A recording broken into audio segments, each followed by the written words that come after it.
രാശിക്കൂറ്. അശ്വതി മുതൽ രേവതി വരെയുള്ള 27 നക്ഷത്രങ്ങൾ 12 രാശികളിലും കൂടിയാണ് നിലകൊള്ളുന്നത്. അതുകൊണ്ട് ഒരു രാശിയിൽ 2.25 നക്ഷത്രം ഉണ്ടാകും. ഉദാഹരണത്തിന് ആദ്യത്തെ രാശിയായ മേടത്തിൽ അശ്വതി, ഭരണി എന്നിവയും കാർത്തികയുടെ കാൽഭാഗവും ഉണ്ടാകും. ചന്ദ്രൻ ഭൂമിയെ പ്രദക്ഷിണം വയ്ക്കുന്നതിനിടയിൽ 2.25 ദിവസം വീതം ഓരോ രാശിയിലും തങ്ങി നിൽക്കുകയും 2.25 നക്ഷത്രങ്ങളുമായി കൂറുപുലർത്തി 27 ദിവസം കൊണ്ട് 12 രാശിയും പൂർത്തിയാക്കുന്നു. ഈ കാലയളവിനെയാണ് നക്ഷത്രമാസം എന്നും പറയുന്നത്.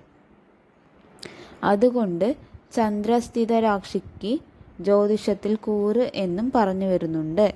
എപ്പോഴും ചന്ദ്രൻ നിൽക്കുന്ന രാശി മനസ്സിലാക്കുന്നത് നക്ഷത്രത്തെ അടിസ്ഥാനപ്പെടുത്തിയാണ്. ഉദാഹരണമായി നിങ്ങളുടെ നക്ഷത്രം ചോതി ആണെന്ന് കരുതുക. ചിത്ര നക്ഷത്രത്തിൻ്റെ അരഭാഗവും ചോതി നക്ഷത്രവും വിശാഖ നക്ഷത്രത്തിൻ്റെ 3/4 ഭാഗം ഉൾപ്പെട്ടതാണ് തുലാം രാശി. ആയതിനാൽ നിങ്ങൾ തുലാം രാശിയിൽ അല്ലെങ്കിൽ തുലാക്കൂറിൽ ജനിച്ച വ്യക്തിയാണെന്ന് കാണുന്നു.